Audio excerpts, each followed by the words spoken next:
All right, so now the hardest level of collision detection.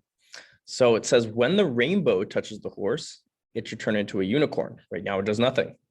So we need code that changes the horse to its unicorn animation when the two make contact. So the first thing we need to do, look at this comment block, that's where we put stuff, is we need to work out when do we change it to unicorn? Well, it is if these two sprites are touching.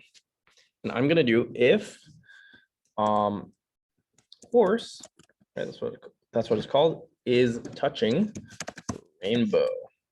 And now that code will only run if the horse is touching the rainbow. Now, how do you change so that the horse is now shown? You change the animation. So you go horse.set animation, and it is no longer horse, but it is unicorn. And if we run that, the if touching block activates, and then it switches the animation.